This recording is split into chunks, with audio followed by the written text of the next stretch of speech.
types of COD players. Now, Call of Duty has kind of garnered a reputation over the years for having some pretty toxic players, but that is not always the case. And today, we're going to go with the glasses half full. We are going to count down 10 types of Call of Duty players that are actually positive.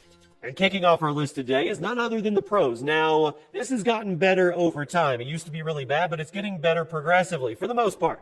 The professional and semi-pro Call of Duty players are very respectful and sportsmanlike and aren't afraid to talk down to people who are actually being toxic. I know a lot of them personally, not to mention the fact that having a pro-level type player on your team pretty much guarantees a win, and you can learn a ton by playing alongside them and watching how they play. So if you have aspirations to become a Call of Duty pro, you want to emulate and follow their habits and their workmanship, because that is the path to becoming a Call of Duty pro.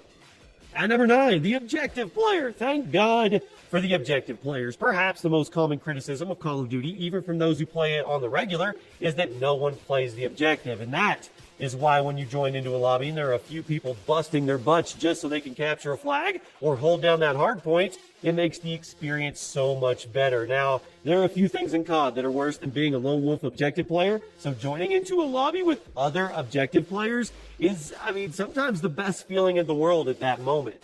The next one, the good trolls. And you say, good trolls, Chaos? Are there really good trolls? Well, yeah. With all the toxic personalities in the Call of Duty world, it's good to have some others who can balance them out and manage to bring their behavior full circle. Now, when I say the good trolls, I'm talking about people who like to engage the toxic people and dance circles around their words, causing them to just end up looking stupid until they inevitably leave the lobby or they admit defeat. These guys are the behind-the-scenes superheroes of the COD world.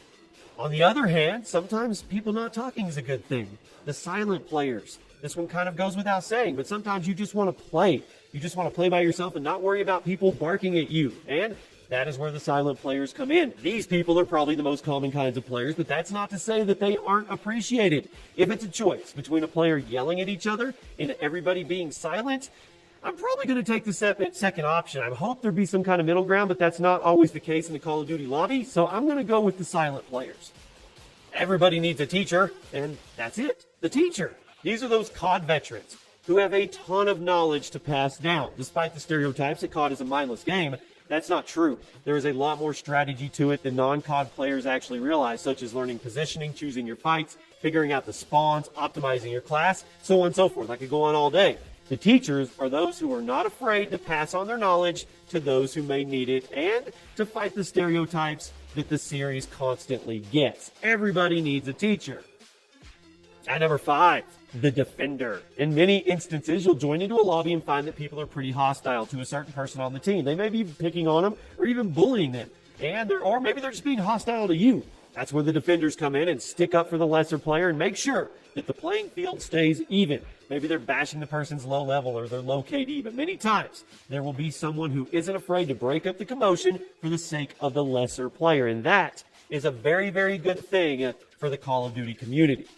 At number 4, we have the coordinator. When you travel as a lone wolf in the world of online gaming, it can be a little frustrating when you're trying to play the objective or set up battle lines and no one seems to want to be on the same page. That is where the coordinator comes in. These are the people who get into the game. They get in the game chat. They invite you to a party so you can start communicating and move things along quickly and efficiently.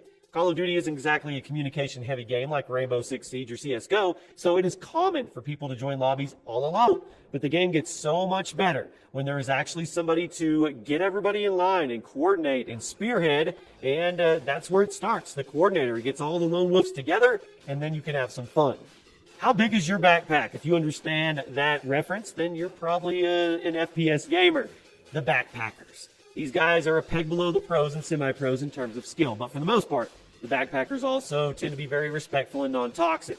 Now, the backpackers are those people that dominate the battlefield and they destroy everyone else's score. And sure, it can be a little annoying at times when they start bashing their own teammates, but there are plenty of backpackers who don't do this, and instead, they just help their team out and accept the fact that they're not going to be as good as they are. And backpackers could also be called tryhards. They could also be called pub stomper. At number 2, we have the learner. If you have a teacher, you have to have a learner. These are those low-level players who are willing to do anything and everything that the game demands of them in order to learn the ins and outs of it. Run a rocket launcher, take out that air support. Usually when a low-level guy joins into the game, They make bonehead decisions like running out in the middle of gunfights or just sitting in corners for cheap kills. And I can't really blame them for playing that way since they're new. But then are those awesome low-level players who are constantly asking for advice or asking what they should do to get better. And they usually also play the objective super hard since they're still learning the game. It's good to see newer players who don't just sit in corners in a desperation attempt to level up. And finally, the last one today is the distraction.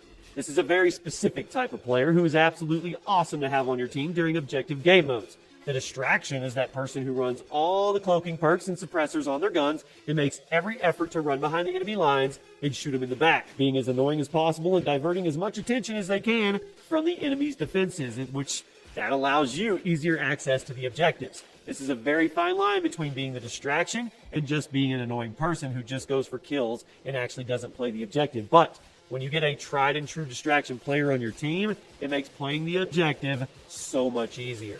And there you have it, my friends. Those are 10 of the best types of Call of Duty players. So now, I want to know from you in the comment section, are you any of these? Are you more than one? What type of Call of Duty player are you actually? My name is Chaos, guys. Thanks for watching this episode of Gaming Facts by Gameology, and stick around. We'll have a brand new one really soon.